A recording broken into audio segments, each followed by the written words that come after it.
శ్రీమాత్రే నమ. జయ గురు దత్తాత్రేయ నమ. ఈ వీడియోలో మనం ధనుస్సు రాశి వారికి శ్రీ పరాభవనామ సంవత్సర ఉగాది ఫలితాలు తెలుసుకునే ప్రయత్నం చేద్దాం.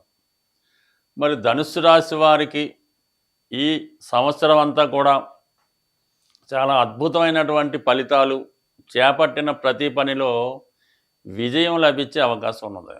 ఎందుకంటే ఈ సంవత్సరానికి రాజు గురువు అవడం జరిగింది.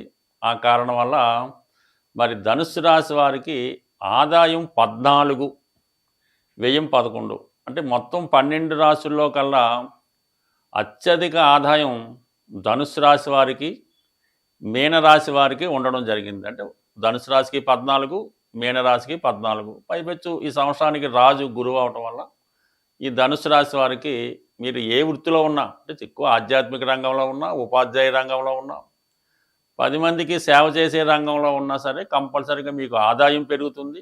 తద్వారా మీరు ఖర్చు కూడా 11 పాయింట్లు కాబట్టి మంచి కార్యక్రమాలకో శుభకార్యాలకో ధనం ఖర్చు పెడుతూ ఉంటారు. అలాగే రాజపూజ్యం 2, అవమానం 6. అంటే అవమానం ఎక్కువ ఉంది, 6 ఎక్కువ ఉందంటే ఆదాయం ఎక్కువ వచ్చినప్పుడు అవమానం కూడా కామన్గా ఉంటుంది. అందువలన దీనికోసం ఏమీ బెంగపడక్కర్లేదు. మీరు మంచి కార్యక్రమాలు చేస్తుంటే రాజపూజ్యం ఆటోమేటిక్గా పెరుగుతూ ఉంటుంది. అంటే మొత్తం మీద ఏంటంటే అన్ని రాశుల్లో కల్లా ధనుసు రాశి వారికి ఈ సంవత్సరం ఉత్తమ ఫలితాలు రాబోతున్నాయి. మీరు ఎక్కడికి వెళ్ళినా విజయ అవకాశాలు పెరుగుతాయి. అయితే మరి మిగతా గ్రహాలు ఎలాగున్నాయి? ప్రధానంగా రాహు, కేతువులు, శని, గురు ఇవే కదా మనం చూస్తాం. అయితే ఏంటంటే రాహు ప్రధానంగా 3వ స్థానంలో ఉన్నాడు. ఇది చాలా వరకు జాతకుడికి పెద్దవారితో పరిచయాలు ఏర్పడతాయి. మీరు చేస్తున్నటువంటి కార్యక్రమాలకి పెద్ద మొత్తంలో సహాయ సహకారాలు లభిస్తూ ఉంటాయి. అలాగే పబ్లిసిటీ కూడా ఎక్కువగా ఉంటుంది. ఈ విధంగా మీరు ఎక్కడికి వెళ్ళినా కూడా మంచి ఫాలోయింగ్ ఏర్పడుతుంటుంది. అక్కడ పనులు విజయం అవుతూ ఉంటాయి. మొత్తం మీద మీకు కొత్త అవకాశాలు కూడా రావడం జరుగుద్ది. మీరు న్యాయవాది వృత్తిలో ఉన్నా, వైద్య వృత్తిలో ఉన్నా, క్రీడా రంగంలో ఉన్నా, ఆఖరికి ఆధ్యాత్మిక రంగంలో ఉన్నా సరే మంచి నేమ్ అండ్ ఫేము, కొత్త పరిచయాలు, పెద్ద పెద్ద కస్టమర్సు, స్నేహితులు ఏర్పడడం వల్ల వారి ప్రోత్సాహంతో మీరు ఇంకా ముందుకు వెళ్ళడానికి అవకాశం ఉంటుంది. ఇది చాలా మంచి ఫలితం. అయితే డిసెంబర్ 5 వరకు మాత్రమే రాహు మీకు ఈ తృతీయ స్థానంలో ఉంటూ డిసెంబర్ 5 తర్వాత కుటుంబ స్థానంలో ప్రవేశిస్తాడు, ధనస్థానంలోకి. అంటే రాహు ధనస్థానంలోకి రావడం వల్ల అక్రమ సంపాదన పెరుగుతూ ఉంటుంది. అంటే అన్యాయంగా కాకుండా, న్యాయంగా కాకుండా అన్యాయంగా ధనం వస్తూ ఉంటుంది. అంటే మేము ఏదో పనికి ఏదో కోర్టు కేసు వాదించాం, ఏదో విడాకుల కేసు ఇంకోటి వచ్చింది, దానికి సాధారణంగా 40,000 ఫీజు తీసుకుంటాం. కానీ 4 లక్షలు 40 లక్షలు కూడా వచ్చే విధంగా మీకు అంత ఆదాయాన్ని రాహు తెచ్చిపెట్టడం జరుగుతూ ఉంటుంది. అంటే ఎంత అవినీతి చేస్తే అంత ఆదాయం పెరుగుతుంది, ఎంత నిజాయితీగా ఉంటే అంత ఇబ్బందులు కలుగుతుంటాయి. అయితే ఈ డబ్బు ఎప్పుడైతే వచ్చిందో కుటుంబ విషయాల్లో కూడా మీకు కొంత ఇబ్బందులు కలుగుతూ ఉంటాయి.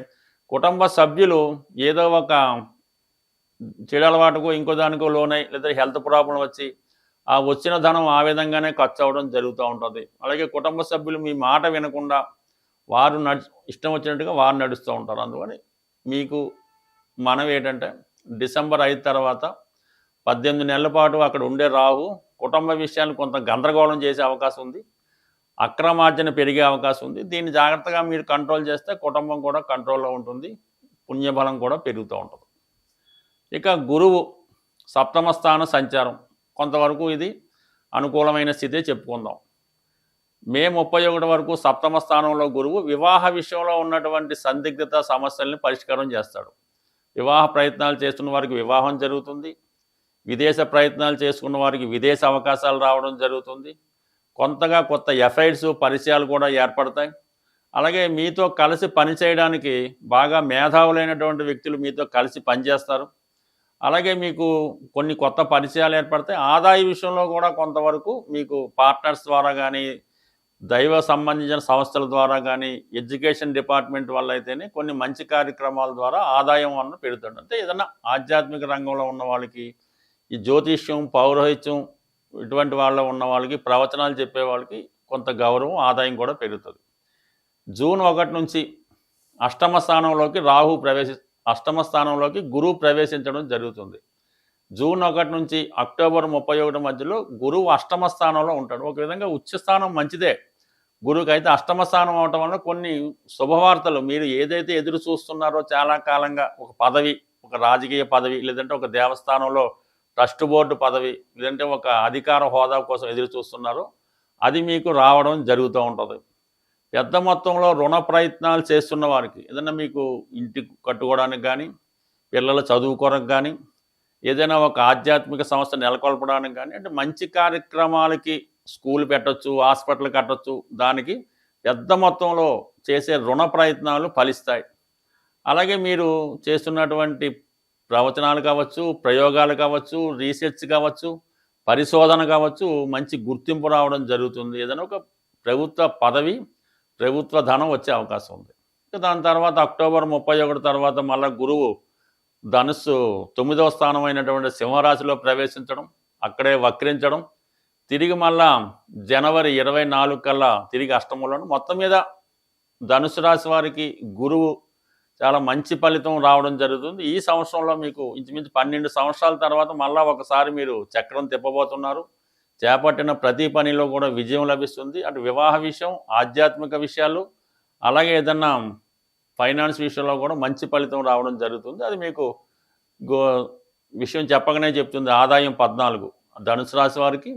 అలాగే మీనరాశి వారిదే ఈ సంవత్సరం అంతా వారి యొక్క హవా కొనసాగే అవకాశం ఉంది. ఈ పరాభవ నామ సంవత్సర ఉగాది అలాగే వివిధ రాశుల వారికి అన్ని విధాల క్షేమంగా, ధైర్యంగా, ఆర్థికంగా నిలబెట్టుకోవాలంటే ఈ సంవత్సరం అంతా మీరు మరి ఈ సంవత్సరం గురువు గ్రహరాజుగా, అంటే పరాభవ నామ సంవత్సరానికి రాజు గురువు, మంత్రి కుజుడు అవడం జరిగింది. అందువల్ల మీరు గురుగ్రహం అంటే బృహస్పతి గురువు, మీకు విద్య నేర్పిన గురువు, ఏ గురువునైనా సరే మీరు ఆరాధించి పూజించడం వల్ల, ప్రముఖంగా దత్తాత్రేయుడు, దక్షిణామూర్తి, రాఘవేంద్ర స్వామి, అలాగే మన షిరిడి సాయిబాబా వారు, మరి ప్రస్తుతం పుట్టపర్తి సత్యసాయిబాబా గారు, ఎవరైనా సరే మీకు నచ్చిన గురువు, మీ ప్రాంతంలో ఉన్నటువంటి గురువుని ఆశ్రయించి ఆ గురువు యొక్క బోధనలు, ఆయన చెప్పిన మంచిని ఫాలో అవ్వడం వల్ల కంప్లీట్గా మీకు ఆ గురుగ్రహ అనుగ్రహం మీకు ఈ సంవత్సరం ఎక్కువగా లభించడం జరుగుతూ ఉంటుంది. అంటే గురువు మనకి ఈ నవగ్రహాల్లో ఈ జన్మజాతక రీత్యా, గోచార రీత్యా గురువు తన యొక్క స్థానంతో సంబంధం లేకుండా ధన ఇవ్వగలడు. ధనకారకుడుగా 5వ స్థానానికి అధిపతి అవుతూ ఉంటాడు. అంటే సంతానాన్ని ఇవ్వగలడు. మీరు జన్మలో చేసుకున్నటువంటి పూర్వ పుణ్యాన్ని ఈ సంవత్సరం ఇచ్చే అవకాశం ఉంది. అంటే మంచి సంతానాన్ని ఇవ్వగలడు. సంతానానికి విద్యా బుద్ధులు ప్రసాదించగలడు. అలాగే లాభాధిపతిగా మీ కోరికల్ని తీర్చే శక్తి గురువు శుభుడా పాపుడా అని సంబంధం లేకుండా కేవలం గురువు యొక్క అనుగ్రహం పొందాలంటే మరి గురువుకి నిజాయితీగా ఉండడం, దైవభక్తి, పెద్దల్ని దూషించకుండా ఉండడం, మంచి అలవాట్లు, మంచి ఆలోచనలతో మరి జాతకుడు ప్రయత్నం చేయడం వల్ల ఆ గురువు యొక్క అనుగ్రహం లభిస్తూ ఉంటుంది. అంటే గురువు కూడా మరి సాధారణంగా రాహుతో కలిసినప్పుడు ఈ గురుచండాల యోగం అంటాం. అంటే గురుచండాల యోగం వల్ల ఈ విద్యార్థి దశలో 25-26 సంవత్సరాల లోపల చెడు సాహసాలు, సరిగ్గా చదవకపోవడం, ఏదో బ్యాడ్ హ్యాబిట్, దానివల్ల పాడవడం జరుగుతూ ఉంటుంది. అదే గురువును మనం ప్రసన్నం చేసుకుంటే వాటి నుంచి బయటపడవచ్చు. అంటే మీ జన్మజాతకంలో ఉంటే ఈ విధంగా గురువుని ప్రసన్నం చేసుకుంటే అటువంటి ఇబ్బందుల నుంచి బయటపడవచ్చు. సో అలాగే గురువు తొందరగా వివాహం చేయగలడు. వివాహం తర్వాత సమస్యలు రాకుండాను చూడగలడు. బట్ ఏదైనా అటువంటి గురువు మనకి ఈ సంవత్సరంలో రాజుగా రావడం వల్ల మరి అటు ఉపాధ్యాయులకి, అటు అడ్వకేట్స్కి, అటు ప్రవచనాలు చెప్తున్న వారికి, అంటే ఆధ్యాత్మిక రంగంలో ఉన్న వాళ్ళకి, వీరందరికీ కూడా ఒక మంచి శుభ ఫలితాన్ని ఇవ్వడం జరుగుతుంది. అయితే మీరు మీ గురువుని, అలాగే తల్లిదండ్రులు కూడా, తల్లి తండ్రి దైవం గురువు, అందువల్ల ఏంటంటే గురువు భాగ్యస్థానం, తండ్రి భాగ్యస్థానమే. తల్లికి చతుర్థ స్థానం ఇచ్చినప్పుడు కూడా తండ్రి తన యొక్క బాధ్యతలను కరెక్ట్గా నిర్వహించినప్పుడు ఆ కుటుంబాన్ని తల్లి టేకప్ చేసి పిల్లల్ని అభివృద్ధిలో తీసుకున్నప్పుడు ఆమె కూడా తండ్రి స్థానం అంటే భాగ్యస్థానం రావడం జరుగుతుంటుంది. అందుకని జాతకంలో భాగ్యస్థానం బాగుంటేనే తల్లిదండ్రుల యొక్క సౌఖ్యాన్ని పొందగలరు. అలాగే మీరు కూడా మంచి తల్లిదండ్రులుగా మీ యొక్క బాధ్యత నిర్వహించగలరు. కాబట్టి మరి అటువంటి గురువుని ఈ సంవత్సరం మీరు ఆరాధించాలంటే దత్తాత్రేయుని ఆరాధించుకోవడం, మీకు ఈ గురువు సంబంధించినటువంటి పుణ్యక్షేత్రాలు పుట్టపర్తి, షిరిడి, గాన్గాపూరు, పిఠాపురం ఇలాగ మొదలైనటువంటి క్షేత్రాలు దర్శించి ఆ గురుగ్రహ అనుగ్రహం తప్పగా పొందగలరు. వీలైతే ఈ సంవత్సరంకి ఒకసారైనా మీకు విద్య నేర్పిన గురువుకి మంచి వస్త్రాలు, బట్టలు, ఇష్టమైనటువంటి ఫ్రూట్స్ కొన్ని గురువుకి బహుమతిగా ఇవ్వడం వల్ల కంప్లీట్గా గురుగ్రహ అనుగ్రహం చాలా సింపుల్గా పొందొచ్చు. మీరు ఎంతో పెద్ద కష్టపడక్కర్లేదు. గురువు యొక్క అనుగ్రహం చాలా సింపుల్గా రావడం జరుగుతుంది. ఈజీగా మీరు మంచి ఫలితాన్ని పొందగలరు. స్వస్తి.